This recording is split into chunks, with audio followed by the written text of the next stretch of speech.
What if the most powerful tool for shaping human behavior wasn't invented in the 20th century, but in the temples of ancient Egypt? We're taught to see ancient Egypt as mythology, monuments, and mummies. But what if it was something more?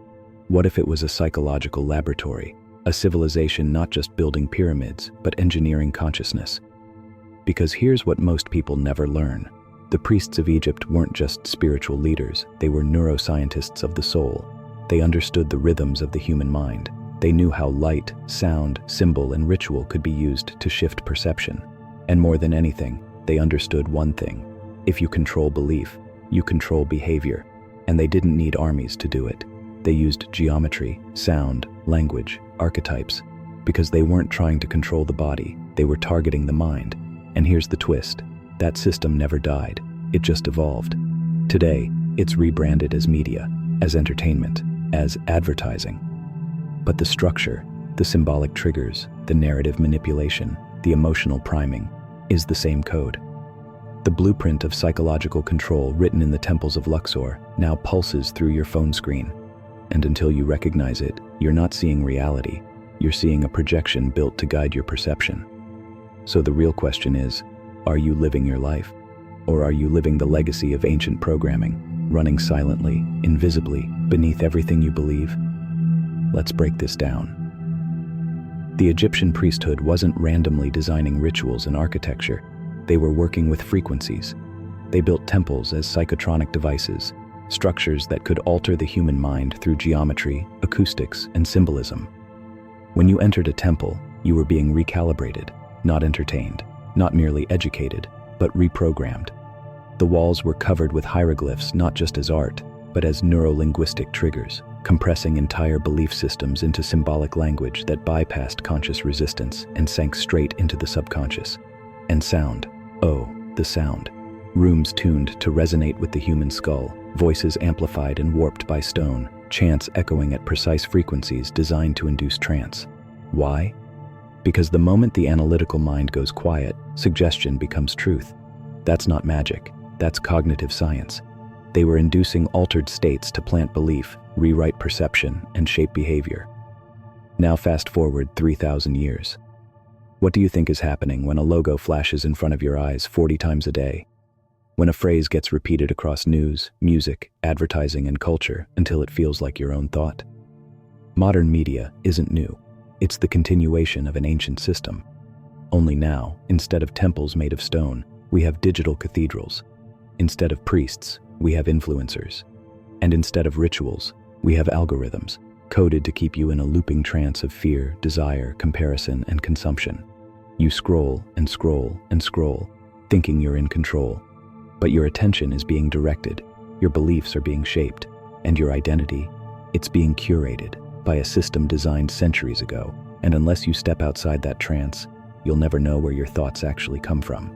To understand how deep this programming runs, you have to see what the Egyptians understood about the human psyche and how they leveraged it to shape entire civilizations. They knew the mind wasn't just rational, it was symbolic. That's why every god, every ritual, every hieroglyph was encoded with layers of meaning. The average person saw a myth. The initiate saw a map of consciousness. And that map, it wasn't just metaphor, it was functional. Each archetype triggered specific emotional and mental responses. Each storyline planted beliefs so deep they became realities. Now look at our world. We're not worshiping Horus and Anubis, but we are flooded with modern deities, celebrities, brands, flags, algorithms, each one carefully designed to anchor identity, each one built to fill the symbolic space inside you. We think we're post-myth, but we're living in engineered mythology, and the symbols are everywhere. The Eye of Horus? It didn't vanish. It was rebranded into logos, tech symbolism, surveillance metaphors. The obelisks that once marked energetic convergence points, replicated in every major capital city on Earth. Even the pyramidal hierarchy, the sacred structure of pharaoh, priesthood, and masses, is still here. Only now, the priest class wears suits and speaks through screens. But the architecture is the same, because they weren't building systems for a moment. They were building memes that outlived empires, and you feel it. Every time you sense there's something beneath the surface. Every time you wonder why some images, sounds, and stories grip you so deeply. Every time you realize you're reacting not from truth, but from programming. That's not coincidence, that's inheritance. You're not just a citizen of the modern world. You're a carrier of ancient psychological infrastructure, and it's shaping your reality whether you know it or not. Now let's talk about the pinnacle of the Egyptian system, what they truly mastered that modern society only imitates: ritualized repetition. The priests understood that to shape perception long-term, you didn't need to argue, you needed to repeat, not once, not twice, but rhythmically, symbol, sound, story, again and again until the mind stopped questioning and started believing. They embedded this in initiation rites, step-by-step psychological transformation triggered by sensory overload, symbolism, and repetition, until a person's old identity collapsed and a new self emerged. Now pause. What does that sound like today? News cycles, advertising jingles, political slogans, content loops, trending sounds. You're not consuming information, you're being ritualized. Because repetition isn't about memory, it's about programming the nervous system. The Egyptians knew that if you present an idea during an emotional state and then repeat it while the conscious mind is distracted, you bypass resistance, you install belief. And now, in the digital age, that process has been automated. The feed scrolls, the music loops, the dopamine spikes. You're not making choices, you're being initiated into a worldview, not in a temple, but in your palm. And the most dangerous part? It feels normal. That's the genius of it. Ancient mind control was never about obvious force. It was about subtle alignment, making you believe the program was your own thought. So now, ask yourself, where did your beliefs come from? Your fears, your desires? What if they were planted centuries ago by a system that still echoes through every screen, ad, and story you consume? If something ancient inside you just woke up, subscribe and hit the bell, because remembering isn't rebellion, it's your return to sovereignty. Let's go deeper, because the most powerful form of control is the one you can't see. In ancient Egypt, the high priests didn't rule with armies, they ruled through meaning. They created entire symbolic ecosystems, where every story, ritual, and image reinforced a core belief. That order must come from above, that power flows downward, that truth is delivered, not discovered. And now look at the modern world. Hierarchies of knowledge, gatekeepers of science, religion, media, government. Truth handed down, not explored.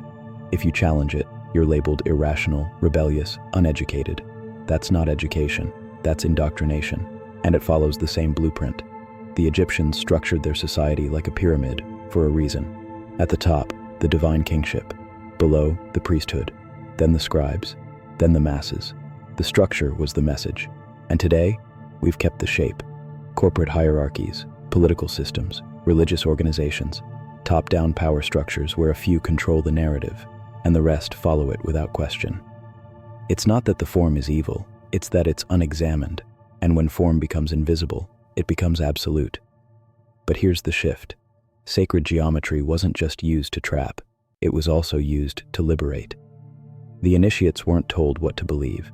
They were trained to think in symbols, feel in frequencies, move through layers of self-awareness. They passed through chambers not just of stone, but of mind.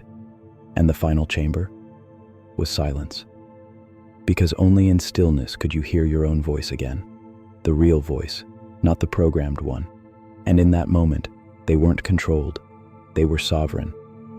So now the question flips. If the same symbolic systems are still being used today, can you use them, not to be manipulated, but to wake up, to decode the narrative, to unhook from the feed, to rebuild your own temple from the inside out? Let's talk about the temple within, because here's what they rarely teach. The great temples of Egypt weren't just monuments to gods, they were blueprints of consciousness. Each corridor, each chamber, each column and carving was a metaphor for the inner journey, a mirror of the human mind, the energy body, the multi-dimensional self. You didn't just walk through stone, you walked through your own initiation. The Temple of Luxor, for example, was laid out according to the human anatomy. Its proportions matched the structure of the human body: head, throat, heart, spine, base. You weren't visiting a holy site, you were stepping into a 3D map of the self. And this is the piece modern culture hides, that you are the temple, that the journey inward is the real pilgrimage. But instead of teaching that, society distracts you with digital rituals. Scroll, like, react, consume. Instead of chambers of light, you're fed content loops that shrink your awareness. Instead of sacred chants, you hear algorithmic noise. And instead of entering your inner sanctum, you're kept at the surface, restless, reactive, hypnotized. But it doesn't have to be that way. The Egyptians left clues, not just in their art, but in their structure, in the way they layered meaning, in how they encoded transformation through geometry, sound, and symbol. And when you begin to recognize these same patterns in your own life, you reclaim the ritual. You make your space sacred again. You begin to see your morning routine not as habit, but as invocation. Your breath as a mantra, your stillness as a portal. Because mind control only works when you forget you're the architect. But once you remember that every thought, belief, and action creates resonance, you stop playing the role of the initiate and become the high priest of your own mind. Now let's take a sharper turn, because there's one symbol that has survived every collapse, crossed every empire, and infiltrated every system: the eye. From the Eye of Horus to the all-seeing eye on the dollar bill, to tech company logos, to global surveillance metaphors, the eye persists. But what does it actually mean? In ancient Egypt, the Eye of Horus represented perception beyond illusion, a restored vision, a return to inner clarity after fragmentation. Each part of the eye corresponded to a sense: sight, sound, thought, smell, touch, taste, symbolizing the integration of the self. But today, the eye has been flipped. It no longer represents inner awakening. It's been weaponized into a symbol of external control, from a tool of vision to a mechanism of surveillance. And this is where ancient mind control truly metastasizes into modern systems. Because the Egyptians understood that when people believe they are being watched, whether by gods or kings, they self-regulate. They limit themselves. They internalize the gaze. Today, it's not divine judgment. It's data tracking, social scoring, algorithmic targeting. But the effect is the same. We alter behavior not from wisdom, but from fear of being seen wrong. And here's the real trap. The more you're watched, the more you forget how to watch yourself. You lose the inner eye. You give up your own discernment in exchange for validation, for safety, for approval. And in doing so, you stop asking the questions that break the spell. Who benefits from my beliefs? Whose story am I living? What would I see if I looked with my own eyes, not through someone else's lens? Because that's the final move in any control system, to replace your vision with theirs and make you think it's still yours. Let's be brutally honest. Most people today are living in a trance, not because they're weak, not because they're ignorant, but because that's exactly how the system was designed. And it didn't start with smartphones. It started with ritual design in ancient temples, refined, perfected, and passed down through priesthoods, monarchies, secret orders, and now, tech empires. These systems don't rely on chains. They rely on loops, mental loops, emotional loops, feedback loops. You feel restless, so you scroll. You see curated lives, so you compare. You feel inadequate, so you buy. And the cycle reinforces itself, again and again and again. This is behavioral geometry.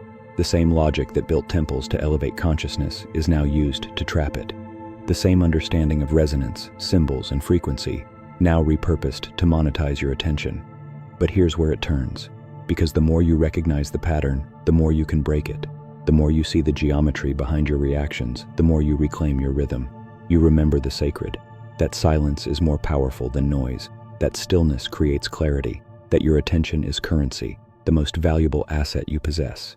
And it's not just about logging off. It's about logging in to your own perception.